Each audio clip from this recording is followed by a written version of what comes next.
everyone. The meeting is called to order. Mr. Troman, has anyone signed up for public comment?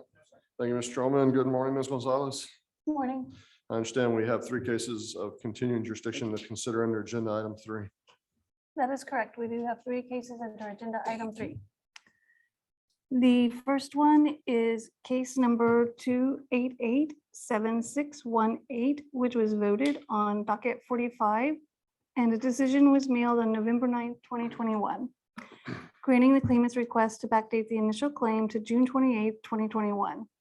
The decision is void on its face because the designated date falls within the claimant's prior claim year.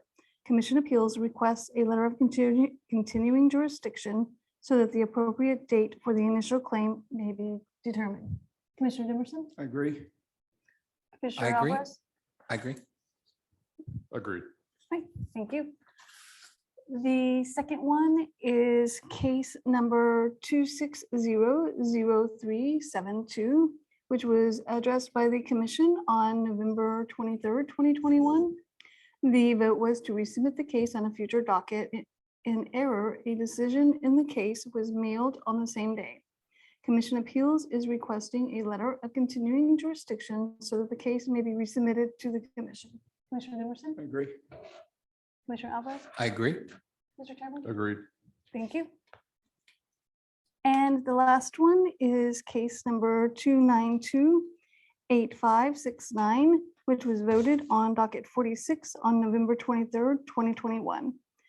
The commissioners voted to grant the appellant's request to withdraw the appeal. In error, a decision was mailed affirming the prior ruling. The decision is void on its face because it does not conform to the majority vote. Commission Appeals requests a letter of continuing jurisdiction so that a corrected decision may be mailed. Commissioner Dimerson? Agree. Commissioner Alvarez? I agree. And Mr. Chairman? Agreed. Thank you. Thank you. We will not consider tax liability cases under agenda item 4. No tax cases on docket 49. That is correct. There are no cases under agenda item 4. All right, we have no fair housing cases under agenda item 5.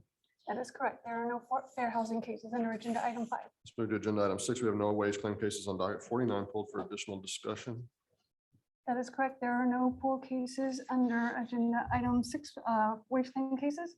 However, there are additional cases on docket 49. You should have received the short form dissent list. I'll move we accept staff recommendations on the remaining wage claim cases on docket 49. I second the motion, except for those cases on which I'm dissenting as reflected on the wage claim short form dissent list for docket 49. I concur with the chairman's motion, except for the cases on which I'm dissenting as reflected wage claim short form dissent list for docket 49. Motion passes with the exceptions noted. Let's move down to agenda item 7, consideration of unemployment insurance cases on docket 49. Please proceed when you're ready. You're ready? Case number 2897519. Commissioner Dimerson? The appeal tribunal decision should be modified. First, I agree that the claimant filed a valid initial claim. Concerning the job separation, the claimant was discharged for violating the employer's policy on removal of company property without authorization. On or about the time of separation, the claimant was specifically advised by the employer to refrain from entering the office of an employee due to the confidential nature of the items inside her office. The claimant ignored the employer's instructions and entered the office to move the employee's electronic equipment. Since the preponderance of the evidence suggests that the claimant was aware of the consequences associated with violating the employer's policy, the claimant's failure to follow instructions constituted misconduct connected with the work. Hence, we should modify the AT decision, valid initial claim, misconduct, no chargeback, sever the adequate employer response. The decision should be modified. The claimant filed a valid claim regarding the job separation. The claimant was a longtime employee and worked as an IT director. He was scheduled to move a computer. A vice president testified that he told the claimant to delay the move until the following Monday. However, the vice president also testified that another employee was present for the conversation. That employee testified that he was not part of any conversation with the claimant about delaying the move. The claimant testified that he was not told anything about delaying the move, and he presented text messages to support his testimony. Therefore, the greater weight of the evidence does not support a finding of misconduct. Modify the AT valid claim, no misconduct, chargeback, void adequate response. Reverse the AT valid claim, no misconduct, chargeback, void adequate response. Short form dissent. I have your short form dissent, Commissioner Dimerson. Case number 2911446, Commissioner Alvarez. The AT decision should be modified. When the claimant started in this position with the employer paid the claimant almost $20,000 less than the agreed upon salary. The claimant worked under this reduced salary until the employer decided to again reduce his pay by about $2,000 per month due to the decline in business from the pandemic. The claimant's pay reduction of approximately 40% gave the claimant good cause connected with the work to quit. Modify the AT valid claim, no voluntary leaving, no chargeback due to disaster, void adequate response ruling. The appeal tribunal decision should be modified. First, I agree that the claimant filed a valid claim. As to the job separation, the claimant was inconsistent with the reason he is no longer employed with the named employer. In the fact-finding statement, the claimant stated he was terminated, but testified at the appeal hearing that he quit the job due to changes in the hiring agreement. The claimant's inconsistency cast doubt on his credibility. The best evidence in this case establishes that the claimant abruptly quit when he was told of suggested pay cuts and did not allow the employer an adequate opportunity to remedy his concerns before resigning. We should therefore modify the AT decision. The claimant filed a valid claim, voluntary leaving, no chargeback, sever adequate response. Modify the AT valid claim, voluntary leaving, no chargeback, sever adequate response. Short form dissent. I have your short form dissent, Commissioner Alvarez.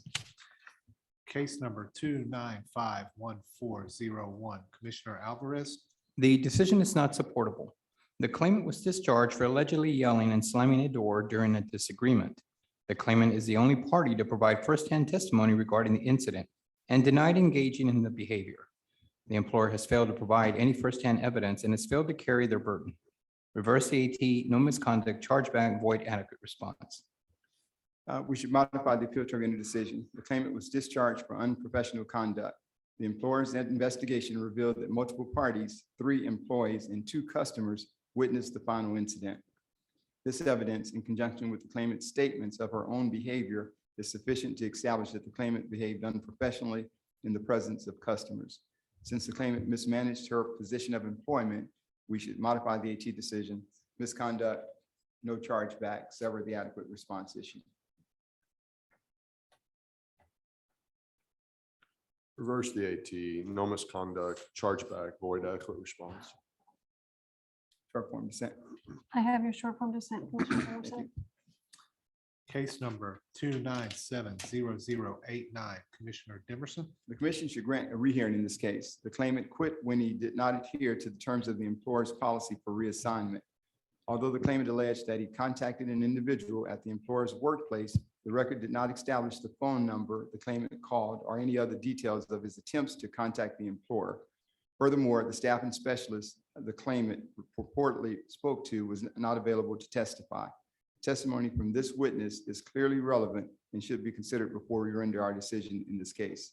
Therefore, the commission should grant a rehearing to further develop the record about the claimant's attempts to contact the employer for reassignment and for testimony from the employer's staffing specialist. The decision should be modified. The day after the claimant's assignment ended, he called an employer representative and discussed additional work, but nothing was available at the time. While the employer offered secondhand testimony based on their records, the claimant's firsthand testimony carries greater weight. As such, the claimant was separated due to a lack of work. Modify the AT, no misconduct, sever validity of claim. Modify the AT, voluntary leaving, sever validity of claim. Short form dissent. I have your short form dissent, Commissioner Dimerson. That is the last. Do we have majority vote? He said no. Oh.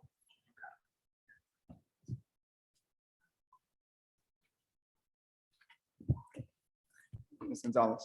I'm sorry, Commissioner Alvarez, could you repeat your vote for me? Yes, ma'am. Modify, no misconduct, sever validity of claim. And Mr. Chairman? Voluntary leaving, sever validity of claim. Yes, so we do have a majority vote on a not disqualifying the claimant. However, we do not have a majority on the section of law. And I'm going to agree with the chairman on voluntary leaving. Okay, thank you, Commissioner Alvarez. Mr. Chairman, I'd just like to clarify, you're voting to disqualify the claimant? That's correct. Thank you. Okay. So then I do not have Commissioner Emerson I agree with the chairman. and Commissioner Alvarez. Short form dissent. All right, thank you. That is the end of the cases for, full cases for docket 49. You should have the short form dissent list for the remaining cases on docket 49. Remaining UI cases on docket 49. I second the motion, except for those cases on which I'm dissenting as reflected on the UI short form dissent list for docket 49. And I concur in the chairman's motion, except for the cases on which I'm dissenting as reflected in the UI short form dissent list for docket 49. Motion passes with the exceptions noted. This brings us to the end of agenda items 3 through 7. We will take a break for the exact period of time it takes for Mr. Cernan to walk from the back of the room up to the front table. Thank you.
No.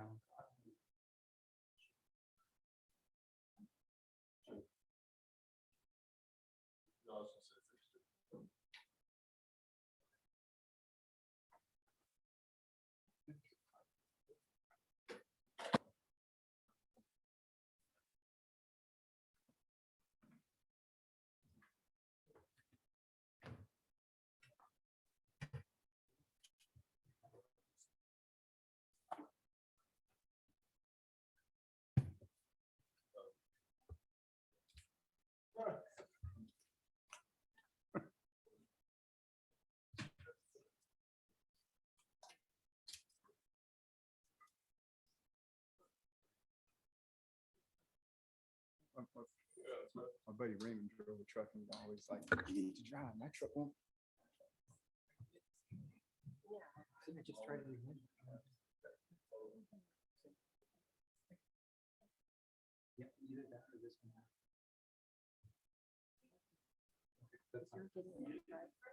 Got that.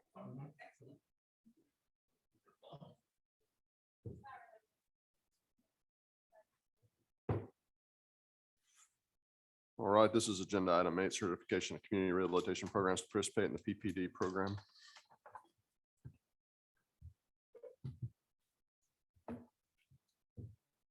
Good morning, Commissioners. Mr. Serna, Juan Garcia with the Voc Rehab Division.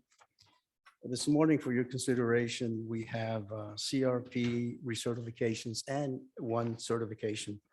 By way of a background, Texas Human Resources Code, Section 122.013 requires the Texas Workforce Commission to establish rules for the certification of community rehab programs to participate in the Purchasing from People with Disabilities program. Concurrently, TWC Chapter 806 purchases of products and services from people with disabilities, Rule 806.41 establishes requirements for participation in the program and subsequent adherence to those requirements when our CRP has been certified. CRPs must reapply every 3 years before the expiration date on their certificate. PPD staff reviews each completed application and all required documentation. And once the materials are deemed acceptable, presents the applicants to the TWC's 3-member commission for approval. Today, the PPD program has reviewed the applications for 1 CRP seeking certification and 7 CRPs seeking to continue participation in the program through recertification. All CRPs seeking certification and recertification pay minimum wage or higher. The one new CRP that's seeking certification, and I'm hoping that I can pronounce this correctly, is named Saumia out in Huntsville. They will provide litter pickup, janitorial services, and landscape maintenance. And of course, currently they have no programs because this is their first time applying to the program. We also have 7 recertifications. They are as follows. We have Border TM Industries in El Paso, Corpus Christi State Supported Living Center in Corpus, Envision Dallas, or the Dallas Lighthouse for the Blind in Dallas, Goodwill Industries in Lubbock, Rising Star Resources in Dallas, Travis Association for the Blind in Austin, and Goodwill Temporary Services in Austin. Staff seeks direction on the certification of 1 new CRP and 7 CRP seeking recertification to continue participating in the PPD program. With that, I'll be glad to answer any questions you might have. Any questions or comments? None here, Chairman. None. Is there a motion? Chairman, I move that we approve certification and recertification of community rehabilitation programs to participate in the purchasing from Peoples with the Disabilities Program as recommended by staff. Second. It's been moved and seconded. We're unanimous. Thank you. This is agenda item 9, reappointments to the advisory committee for the PPD program. Good morning again, Commissioners, and Mr. Serna. For the record, Juan Garcia with the Voc Rehab Division. This morning, we have for your consideration and potential approval, the reappointment of 4 members to the advisory committee of the PPD program. By way of background, Texas Human Resources Code, Section 122.0057A authorizes the Texas Workforce Commission to establish an advisory committee to assist TWC in establishing program performance goals and criteria for certifying community rehab programs to participate in the purchasing from people with disabilities program. Per section 122.057, the advisory committee is composed of 13 members as follows. 4 representatives from CRPs that participate in the program administered under this chapter, 4 representatives from organizations that advocate for individuals with disabilities, the executive commissioner of the Texas Health and Human Services Commission or a designee, and 4 individuals with disabilities, of whom 2 are employed by a CRP that participates in the program administered under this chapter. Members of the advisory committee serve staggered 4-year terms at the will of TWC. A member may not serve more than 2 4-year terms. The first term of 4 current committee members expired in February of 2021, and all of those members have expressed an interest in serving a second term. The members under consideration for reappointment are listed in the table as follows. Giovanni Washington, out of San Antonio. He represents an advocate on the committee. We have Mr. Platt Allen from Fort Worth, and he is a CRP representative. Mr. Charlie Graham from Austin, and he is a CRP representative. And Mr. Lee Tilson from Tyler, and he is a disability representative employed by a CRP. Staff seeks direction on reappointing advisory members Giovanni Washington, Platt Allen, Charlie Graham, and Lee Tilson to serve on the PPD Advisory Committee for a second 4-year term to expire in February of 2025. With that, I'll answer any questions you might have. Comments or questions? No questions. None here. Is there a motion? I move that we approve reappointing Giovanni Washington, Platt Allen, Charlie Graham, and Lee Tilson to serve on the PPD Advisory Committee for a second term to expire in February 2025. Second. It's been moved and seconded. We're unanimous. Thank you. This is agenda item 10, vocational rehabilitation support and employment services.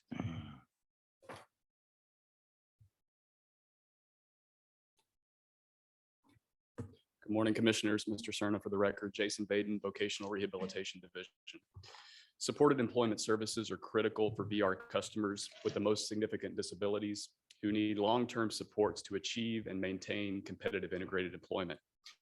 The agency contracts with service providers to deliver these services, which begin with a customer assessment and the development of a plan, continues with job placement and ongoing supports to help the customer reach stability, and closes out once stability has been achieved for 90 days.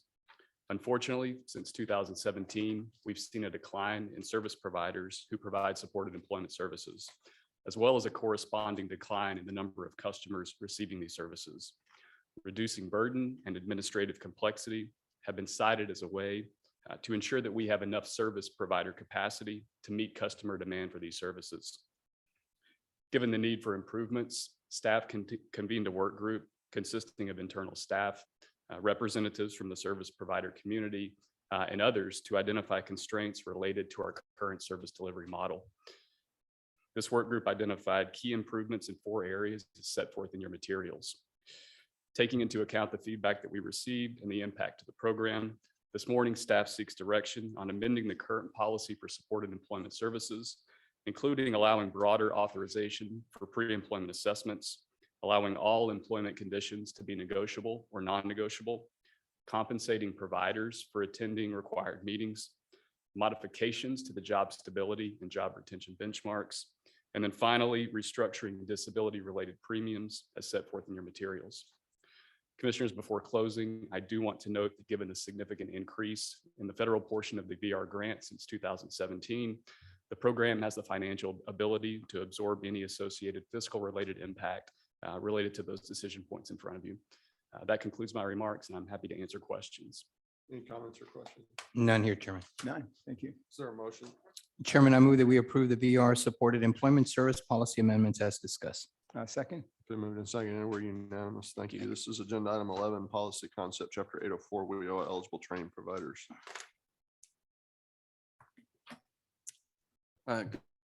Commissioner Alvarez, Commissioner Demerson, Mr. Serna. For the record, I'm Joel Mullins with the Workforce Development Division.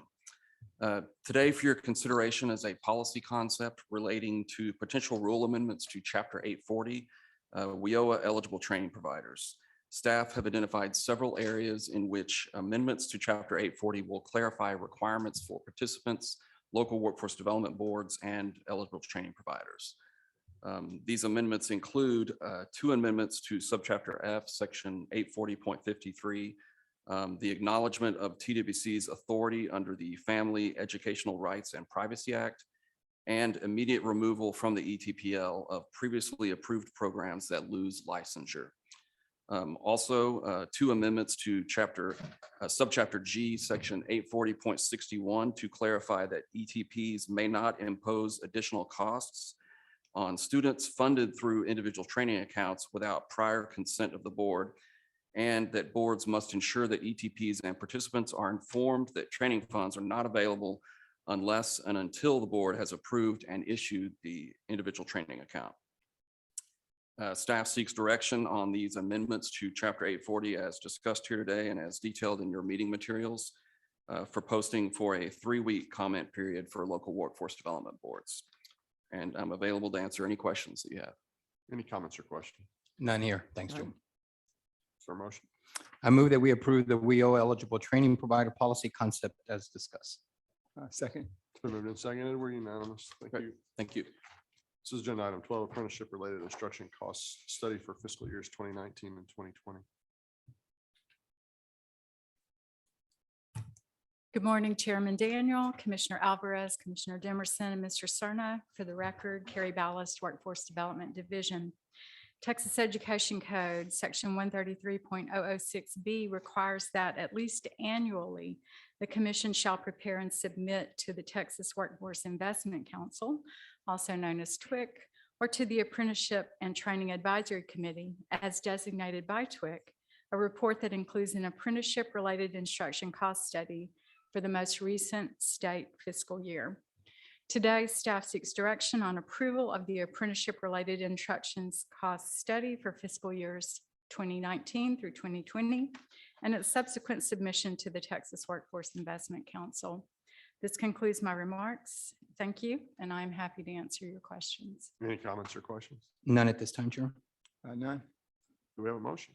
I move that we approve and submit the apprenticeship-related instruction cost study for fiscal years 2020, 2019, and 2020 to the Texas Workforce Investment Council. Second. It's been moved and seconded. We're unanimous. Thank you. Thank you. We're on This is agenda item 13, local workforce development. Area performance expectations for boards.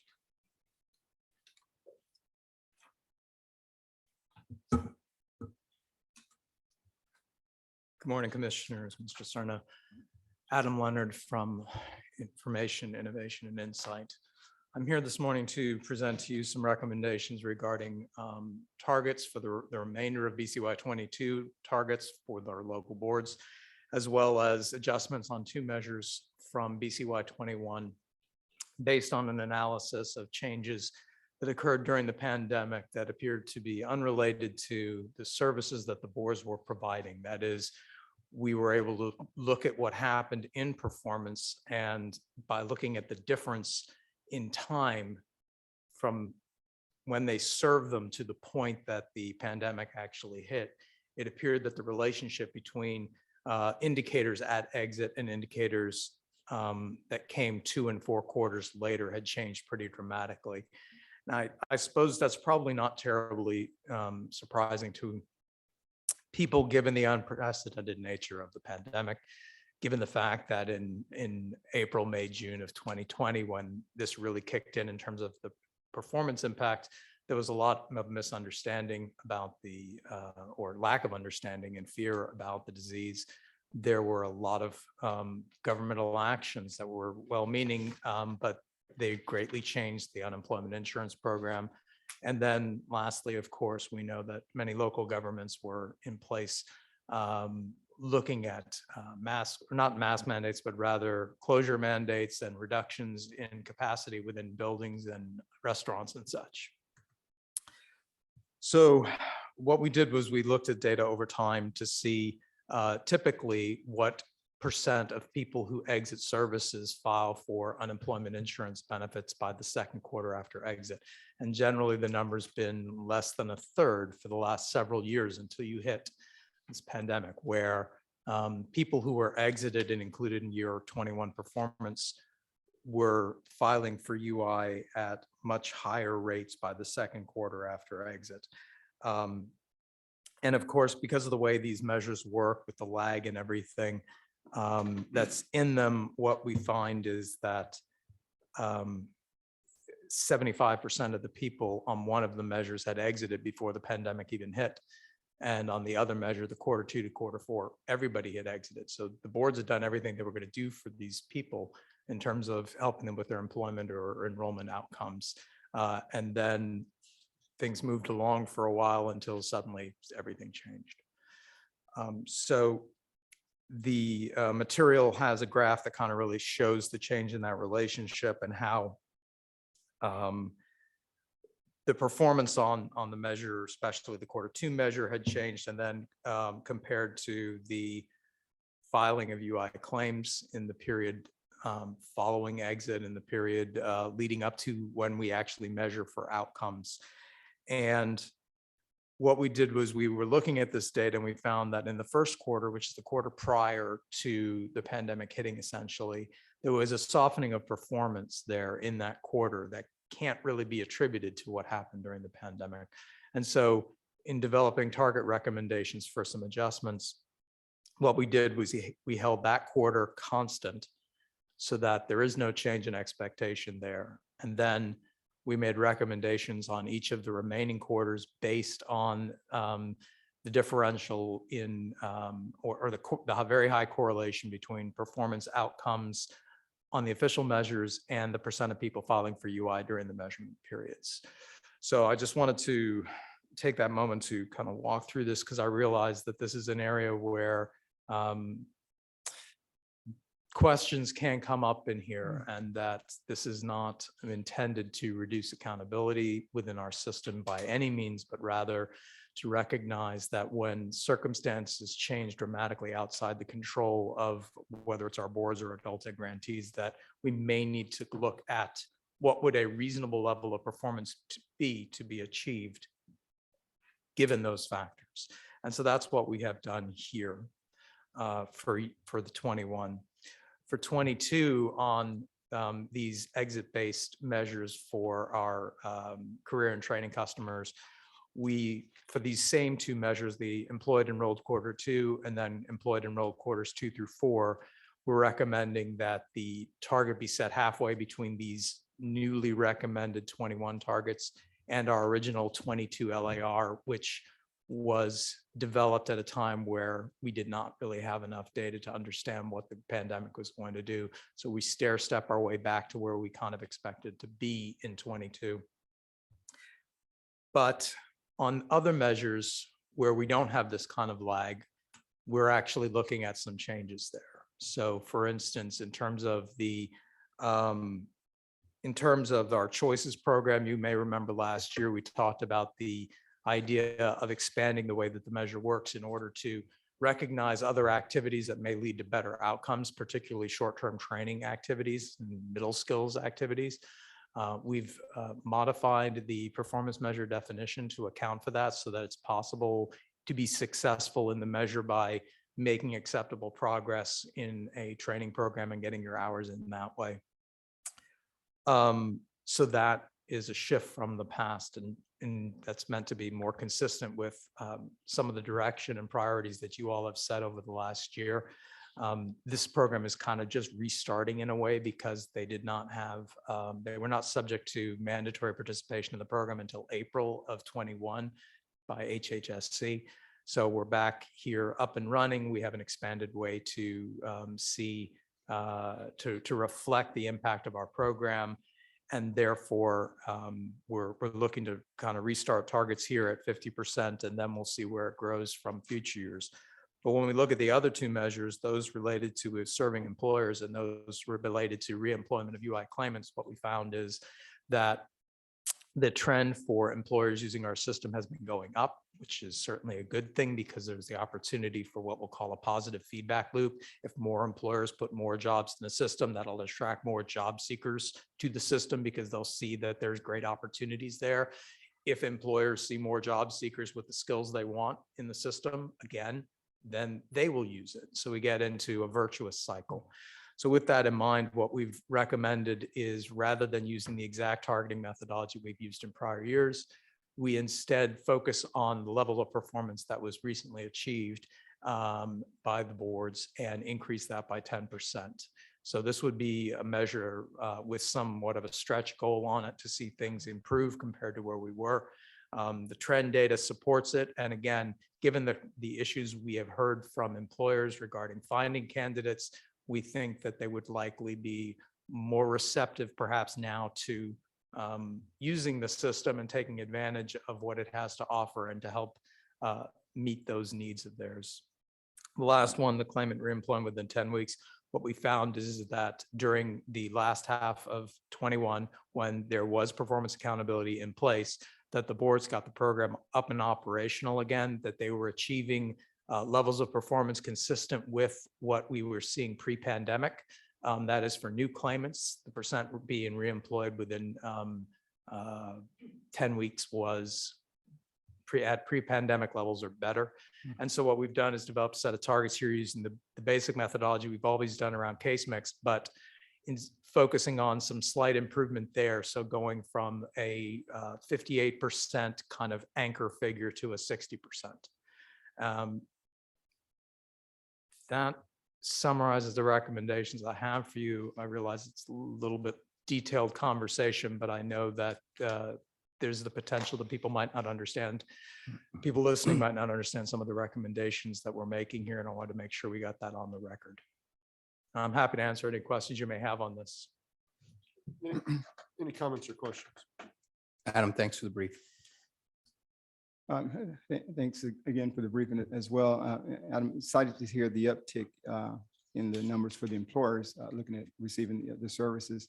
I think we should probably utilize any feedback from employers in regards to what they're seeing good out of the program, use that feedback and that data to do even more in 22.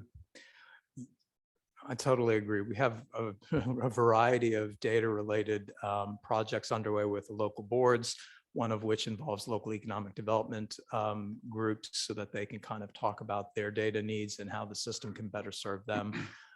So I do see many opportunities here to improve the use of data by our boards, by ourselves, to the betterment of those we serve. Good, thank you. So during an emergency, a natural disaster or something like that, I think our expectation would be that people would need more help. So as a consequence, TWC and the 28 workforce boards would be called upon to do more in response to the disaster, whatever that may be, whether it's a weather disaster or a pandemic or something along those lines. Do these revisions reflect that expectation that we would do more to help those in need during a response period to a natural disaster or an emergency of some sort? I believe they do, in the sense that the adjustments from last year, again, as I'd mentioned, basically all of those people had been served by the time that they were measured. By the time the pandemic came, they had all but 1.25 of people had fully exited the program. They were no longer receiving services. So those adjustments do not kind of reflect this idea of improvement or increasing services to those who need us. Setting 22 numbers up above where we are in 21, even though the pandemic, certainly has gotten better since last year, but there are some lingering effects coming out of it. I think is consistent with what you've been saying, or what you said a moment ago regarding the additional need that our customers may have during that time. Mhm. So we really can't predict, with any certainty when there's going to be an emergency. It's sort of hard to predict. Yes. Pandemics, it's difficult to predict weather-related events. How do we make a decision whether or not we should revise our performance measures? So in this instance, it was kind of it was a logical analysis of the situation. But part of it was, we were already, I don't want to say predisposed, but we had been thinking about this last year. So when we negotiated with the Department of Labor and Education on targets for the statewide measures, we were looking at their models and saying, you're not really accounting for much here in the way of the pandemic. And their attitude was, well, but nobody knows what's going to happen with the pandemic. So we're just going to use our normal process, and then we can look at it on the back end to see what happens and if we need to make any adjustments. So we were already kind of thinking from their direction that we might need to look at these at the end of the year. And that's why we came in and thought about it. We also looked again at, we're thinking about the logical timing of everything, because these measures have so much lag. We realized that in a normal period, when the economy is just kind of moving or getting a little better, or a little bit worse, where it's kind of stable, you don't tend to see performance move around a lot. But when you have significant changes, such as in the unemployment rate or the number of claimants, you pretty much know at that point that there's an examination is appropriate to try to figure out what that impact might be. And in particular on these cases, thinking about the fact that the measures themselves are not necessarily super reflective of the level of service that was provided when the person was a participant in our program.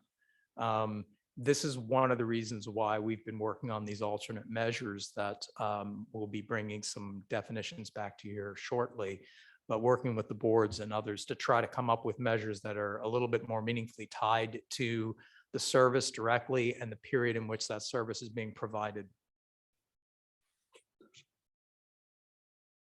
To that end, were there any boards that met the performance measures as assigned last year prior to the revisions you're recommending?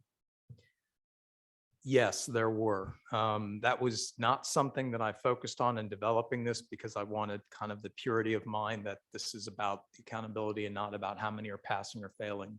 But in answer to your question, after I was done, I did look to see what the original numbers were. 12 boards were passing the Q2 measure, and I believe it was 20 were passing the Q2 to Q4 measure, although performance had slipped. So what's the net result of making the revision? How many more boards then would be above the goal number? To be honest, I'm not certain what that final number is, again, because I can look it up real quick. I want to say that for the first measure, it would move somewhere into the neighborhood of, I want to say around 22-ish, meeting and 6 not meeting roughly. And I can look that up and bring it back to you here in a moment. And then on the other measure, there was more minimal impact. I think we went from 20 that were meeting to 22 or 23. What's the benefit of this revision to the boards that already met the measure? Well, one of the things we produce in our performance reports are not just pass fail, but we actually do rankings, and the rankings are based on a percent of target. So if you met a higher target, your percent of target, quote unquote, won't look as good as if you met a target that was set at a lower level because that was what was believed to be reasonable. And so what essentially happens here is that it would be possible for those rankings to kind of get out of sorts, right? So that some of the boards who were meeting that original number might have a lower ranking than those, and who had a higher performance than those who came in and were failing the original, but met the new one. And since their target got changed, they might have a higher percent of target. So it fits more into that than anything else, I think, to an answer to your question is to, for those who do compare board performance and do compare, rankings and such, that it would provide a distorted view. What's the overall consequence of these performance measures for the boards? Passing, failing, rankings, whatever it is we're doing with them.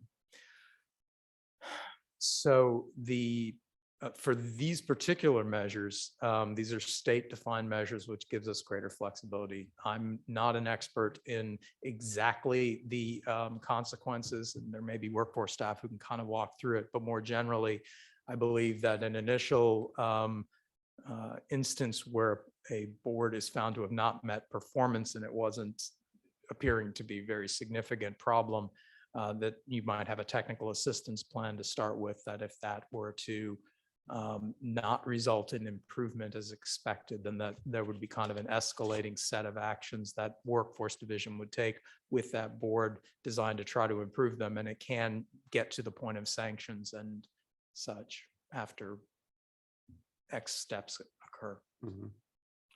Any additional comments or questions? I have one, Adam, great report. So I just want to let you know that. Thank you. The other thing is, we all know that there are hiring challenges right now. We're all experiencing that, right? Will inflation slow down hiring? Okay, see, I've been over LMI for 4 months now. So I can't tell you that answer. I can tell you what I read about, what I hear about in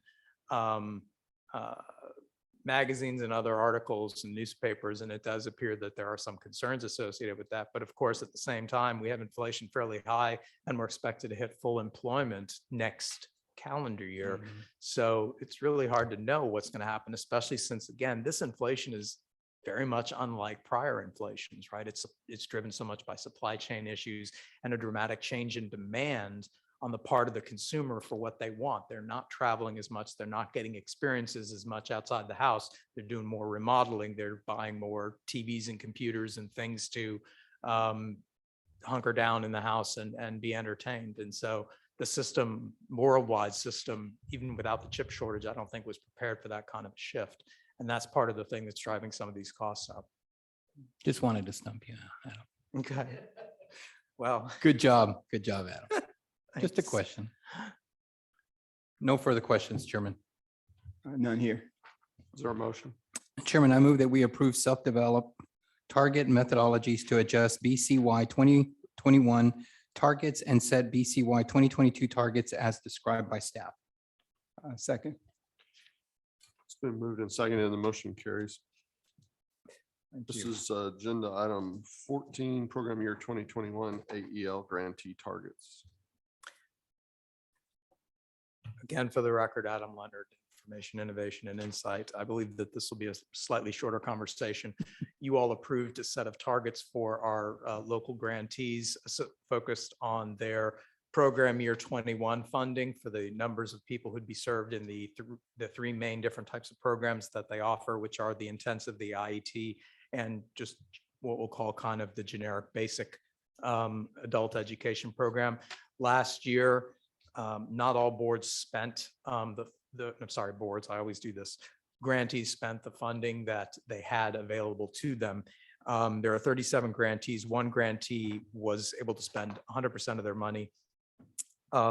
Two grantees had carry forward, but they met their original targets, and the remaining boards, grantees, neither spent all their money nor did they meet their targets. And so for them, we are proposing carry forward targets. That is, we took the amounts of money that were left over at the end of the year, and we proposed a set of targets for the grantees that were based on their originally agreed upon case mixes, and gave them the opportunity to review and provide feedback. 25 of the 34 agreed with the original proposal. 9 asked for some adjustments and provided their reasoning around that, which the Adult Education Department reviewed and found reasonable.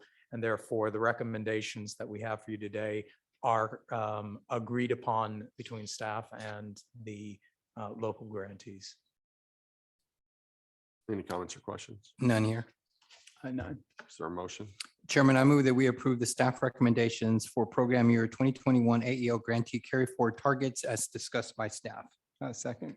It's been moved and seconded, and motion carries. Thank you. Thank you. This is agenda item 15, the TWC supplemental report.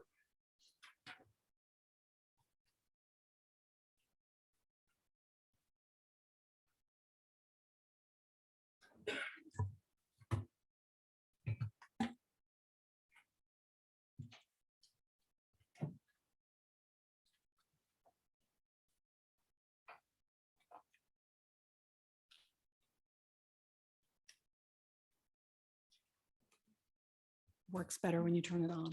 Good morning, Chairman Daniel, Commissioner Alvarez, Commissioner Demerson, and Mr. Cerna. For the record, Margaret Hessian, Director of Communications. You have before you the TWC's 2021 supplemental annual report to the Governor and Texas Legislature for your consideration and approval. The report is pursuant to Texas Labor Code Section 301065 and Texas Human Resources Code Section 122022A. The supplemental is comprised of 4 individual reports: College Credit for Heroes, Skills Development Fund, Trade Adjustment Assistance, Works Wonders Purchasing for People with Disabilities. Before receiving your questions, we'd like to bring up some specific edits, also line itemed in a document that was previously handed out to your offices, and I have 2 additional edits. I have these handouts if you'd like to see them now, or I can just read through them. Edits to notes. In submitting the draft report document to your office for review, we would request that on page 2, line 6, by January 1 date be removed to reflect the new date, which is as soon as practical after fiscal year ends. On page 23, lines 7 through 26, one of the Skill Development Fund stories has been replaced. United Ally and Workforce Solutions Alamo has been replaced with a story on Lamar State College, Orange with Nat Gasoline. A new quote has been added from the State Representative Joe DeShoto. On page 23, line 26, we're waiting on one final quote for the new subsidized project in Southeast Texas. Quote will be added as soon as it's received. Finally, overall SDF performance numbers have been updated since the version report you received, reflected over several pages, specifically pages 19 through 24. At this time, or at the time you received initial briefings, the numbers were not updated. Table 1 has some updated new numbers. Page 54, Table 3 added a missing number for percentage of grant applications FY 2021. And finally, page 63, Work Wonders Appendix 2, benefits paid by CPRs to individuals employed on state use contracts in FY 2021. We updated font type and size. Commissioners, we are prepared to answer any questions or receive any further edits or direction you wish at this time. With these edits, we would be requesting your approval of the TWC 2021 supplemental annual report with your permission to make any technical corrections as necessary prior to final submission. Thank you. Any comments or questions? None here, Chairman. None. So those changes are noted. Also too, I noted a couple of punctuation errors and 4 or 5 syntax errors. So when you do your final over, just make sure somebody pays attention to those things as well. I guess, I'm sorry, Chairman. I guess I do have a question. Can I ask why we're including names in reports now? Why are we adding names? Like, there's names on this.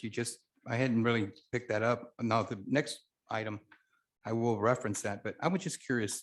Is there a reason why we add names? Are they their real names? Commissioner, I'm sorry, is this with respect to the supplemental or the annual? This one's on the supplemental. Let me May I ask see. what page you have Yes, I those? just saw it. I'm sorry. When you were going over it really quick. Let me see.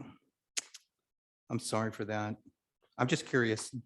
If we have names, are we okay with putting names in a report like this?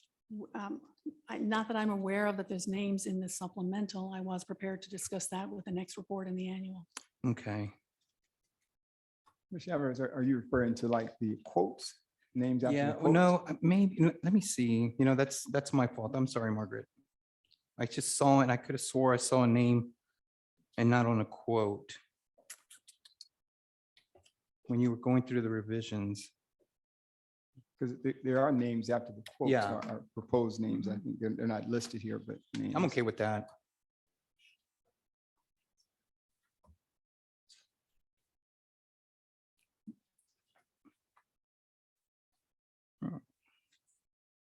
Margaret, I can't find it, but let me just ask, if we add a name that's not part of a quote, can I ask if we're okay with putting names in?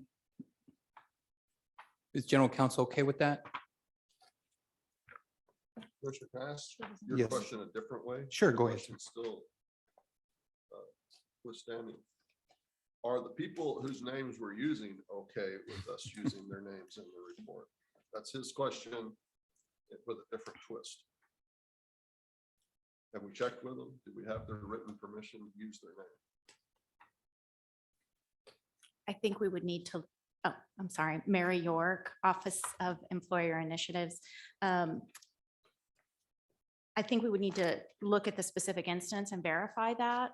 But in all cases, the success stories featured in the reports have been provided by programs or boards directly. In some cases had already been shared publicly with boards from their either social media or their websites. So we'll have to verify with each instance because I don't want to commit to that they've all been notified as of this moment. But I think that there are other instances where names are not necessarily readily identifiable. There's not a first and last name used where you would be able to identify the individual. Yeah, Commissioner Alvarez, so there's something that said Addie Heaps, UTA is the best place I've worked. Heaps said, I'm not sure if that's a name. you're What referring- page is that? This report says 38, but I'm not sure if that's the. May have a different copy or something.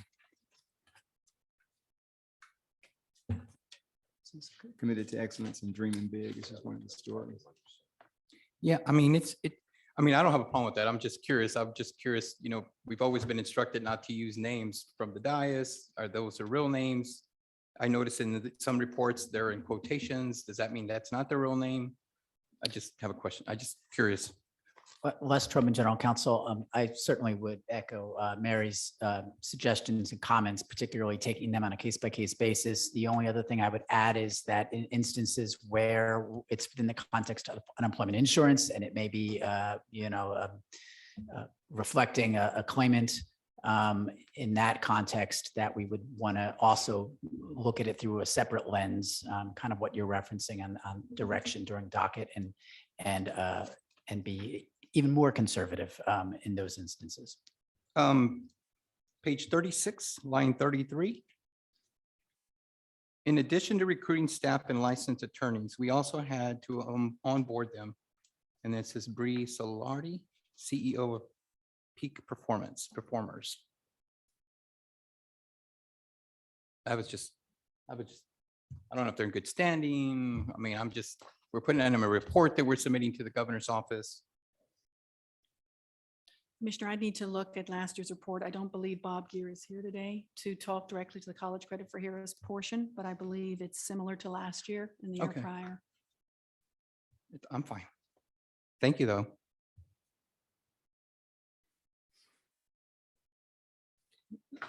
Commissioner, it occurs to me that it seems like both the communications division and general counsel's office is okay with using the names. Mhm.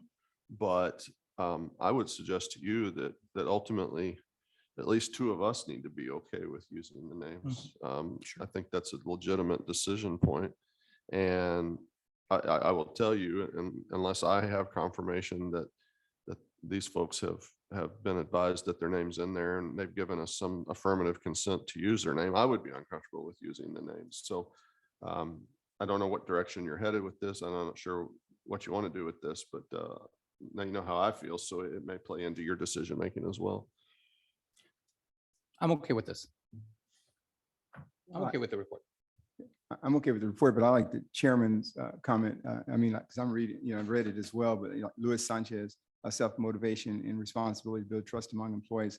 It talks about that individual, and also I don't have to, Kurt Daniels, Sanchez supervisor said. So we are utilizing a lot of names in here, and before we issue it out there, we don't want anybody to come back saying, hey, I didn't know my name was going to get used in the report. So we want to check those, and they're probably have already been contacted, and if not, you go out and do that. But I'm okay with them in there if the individuals are okay with them being in there. So we probably don't want them coming back, having the report issued, and them coming back saying, how did my name get into the report? I don't know, Les, if that's something that we should not be doing or not. So, Margaret, I'm just siding on the side of caution, right? It's not to pick, this is a good report, very good report. It just that I had never seen names. I mean, this is really good that you guys are using testimonials, quotes. This is really good. I just want to make sure that we're okay with that. If they're clear, they don't, we always check.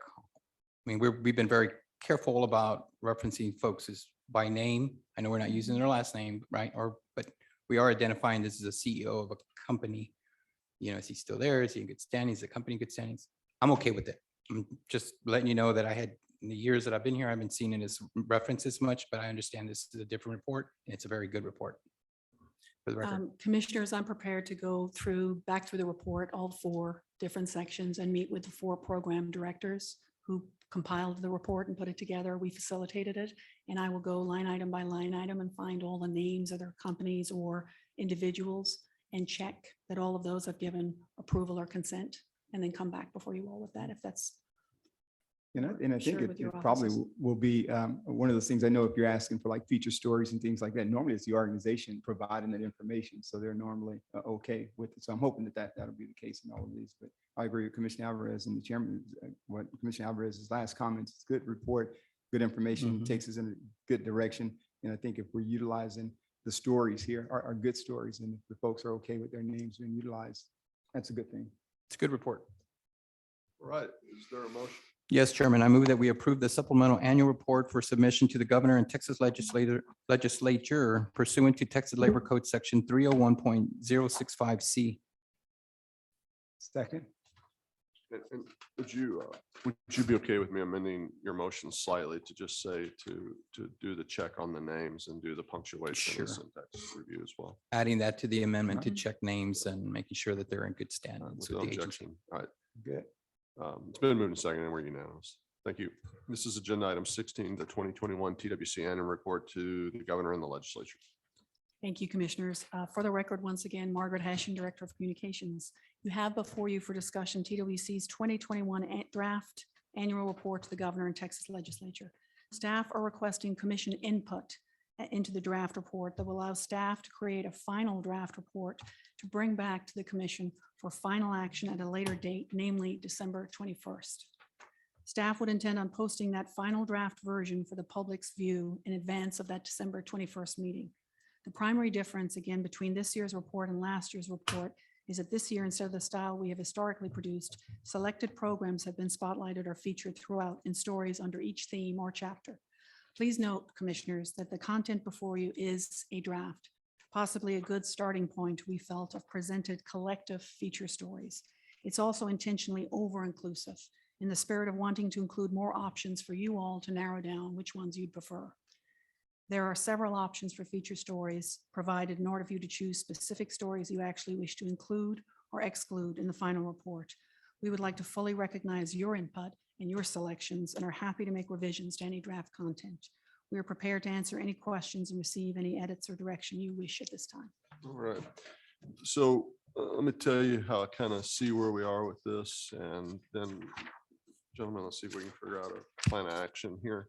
So we have the report that was shared with us in briefing for this meeting. We don't actually have the report submitted in today's agenda. So I see that as precluding us from going line by line and making amendments to the report from the dais. Because we don't really have it before us because it wasn't presented that way. Now, I made edits based on the draft that was given me. I suspect that you have too. And not precluding any comments from the dais, which is certainly each commissioner's prerogative.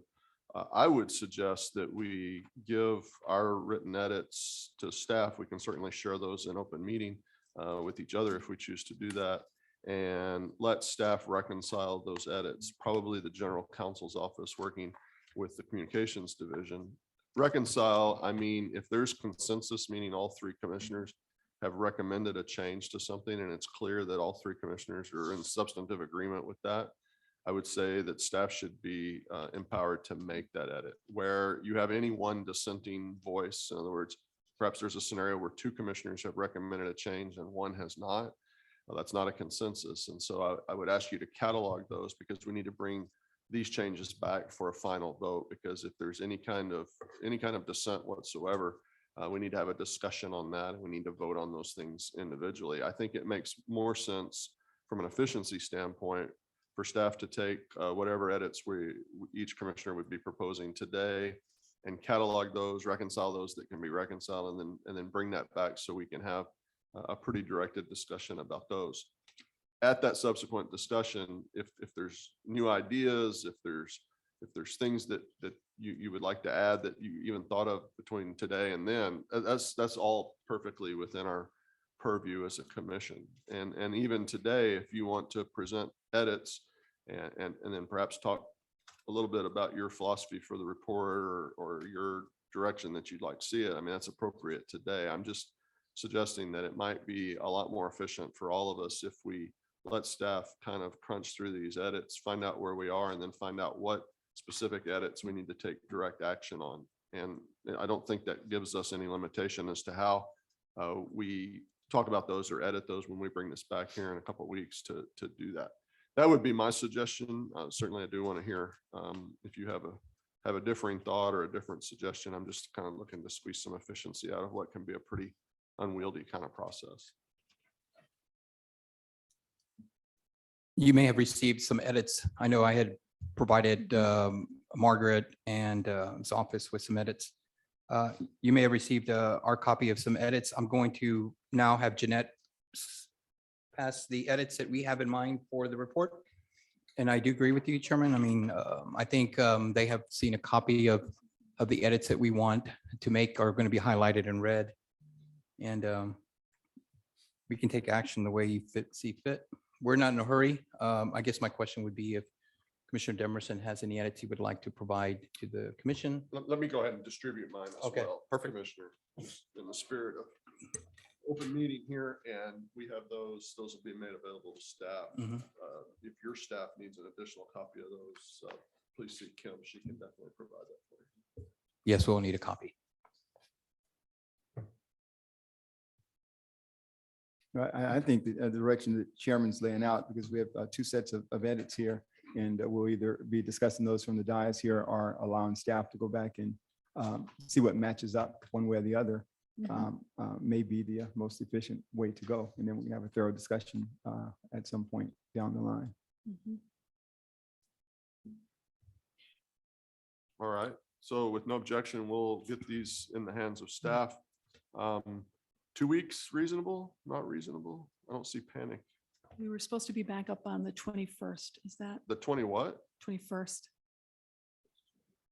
That's 2 2 weeks. weeks. And Yeah, exactly. Okay. So commissioners, I'm hearing review and catalog all of your changes and edits and try to reconcile where they are reconcilable and those that aren't, bring them back before you for discussion on the 21st. Okay, is I'm that- okay with that. everybody's good with that? Mhm. All right, no objection, so that's what we'll do. Thank you. Thank you. It's agenda item 17.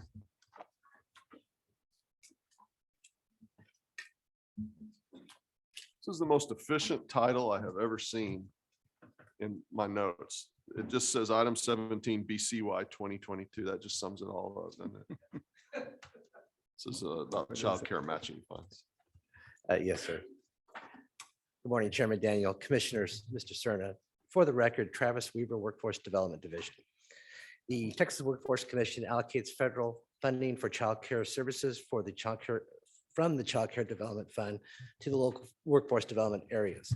For a portion of the CCDF funding, local workforce development boards are required to secure and submit local matching funds to TWC in accordance with federal regulations and TWC Chapter 809 Child Care Services Rules and TWC Chapter 800 General Administration Rules. Boards submit annual local match pledges from private and public entities to secure federal child care funds pursuant to 809-17 and to maximize services for child care needs in the community. Supporting documents today include 24 board contract year 22 match agreements from 9 boards, which includes Borderplex, Central Texas, Coastal Bend, Dallas County, Golden Crescent, Lower Rio, Panhandle, Permian Basin, and Texoma. Boards have secured 20.58% of the statewide child care local match target for BCY 22 compared to 22.66% for BCY 21 during the same time period, with 8 boards securing at least 50% of their target and 4 boards securing their BCY 22 local match target. Although slightly behind from last year, we are still on target to complete match by the end of February, as no board has reported issues securing match at this time. Today, staff seeks direction on accepting childcare pledges for donations, transfers, and certification expense for BCY 22 in the amount of $5,193,299. Commissioners, this concludes my comments. I will be happy to answer any questions. Thank All you. right, any questions or comments? None here, Chairman. None here. Is there a motion? Chairman, I move that we accept child care match in the amount of $5,193,299 for board contract year 2022. A second. Been moved second, and we're unanimous. Thank you. All right, thank you. I'm showing nothing under agenda items 18 and 19. Let's move to agenda item 20, board nominations. Good morning, Commissioners and Mr. Cerna. For the record, Shonta Williams with the Workforce Development Division. And for your consideration this morning, we have Workforce Board nominations for Capital Area, North Central Texas, Northeast Texas, Panhandle, and Permian Basin. Staff seeks direction on the presented nominees, and I'm here to answer any questions you have. Any comments or questions? None here. Sean, just one question on Workforce Solutions for North Central Texas. Ms. Rolanda, reappointment representing the private sector. I want to kind of make sure she's representing, I guess, Bank of America and Ernst & Young. And so I wanted to make sure that we had clarity around that. Bank of America and Ernst & Young. I think I was informed that Ernst & Young is an affiliate of Bank of America, but I'm not sure that's the exact case. And so just some clarity on that. And I'm That fine is with the- it, That is the case. That is correct, sir. that Ernst & Young is an affiliate of Bank of America. Correct. Okay. All right. Thank you. Is there a motion? Chairman, I move to approve the board nominees for Capital Area, North Central Texas, Northeast Texas, Panhandle, and Permian Basin. Second. Been moved second, and we're unanimous. There's nothing under agenda item 21 legislative proposals. My understanding is we do not have a legislative report today, Mr. Cerna, an executive director's report. Nor do we have an executive director. Well, there you go. Is there any other order of business to come before the commission? Is there a motion to adjourn? Chairman, I move that we adjourn. Second that motion. Been moved and seconded to adjourn, and we're adjourned.